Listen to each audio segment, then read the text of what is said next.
The very public tug of war between the city of Chicago and the Chicago Bears took a new turn today. The team released renderings of what a new stadium in Arlington Heights would look like. Meanwhile, Mayor Lori Lightfoot is pushing back, saying she has backup plans if they leave. CBS 2's Chris Tye is live at Soldier Field this evening with where things stand. Chris. Joe and Erica, it's looking less and less likely that the Bears will be playing football in this stadium in about 4 to 5 years from now.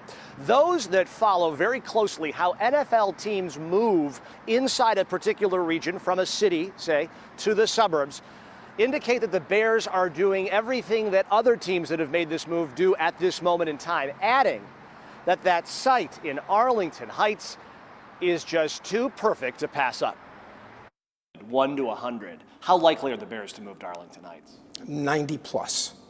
The Bears moving to Arlington Heights is their future.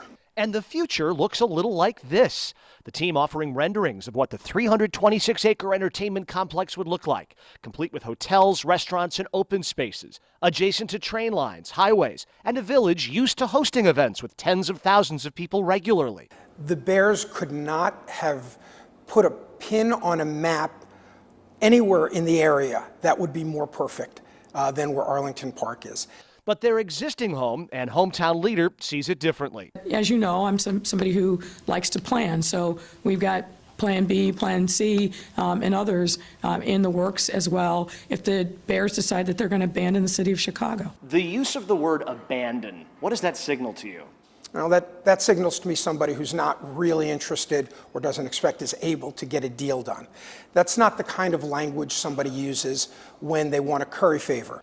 Mark Gannis has worked projects with 2/3 of the teams in the NFL. He says for Bears season ticket holders, there's a precedence for what happens for owners of personal seat licenses or PSLs that guarantee them Soldier Field seats. Legally, it all starts fresh, but teams that have, that are really fan-centric will provide some advantage for the existing PSL holders, seat license holders, whether that be they get a first crack, whether that be they get a discount.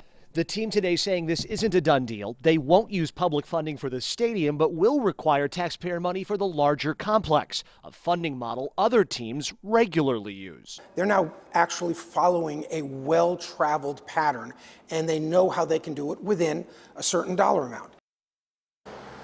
Also in their statement today, Bears ownership saying if they were to move, they would fully honor their lease here at Soldier Field. So the big question is, what is the next hurdle in this story?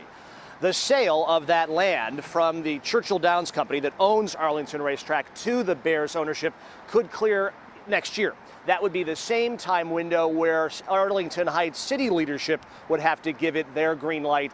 Those are the next major things to watch for, according to those who watch this sort of thing very closely. Live at Soldier Field, Chris Tye, CBS 2 News. All right, Chris, thanks for the new details.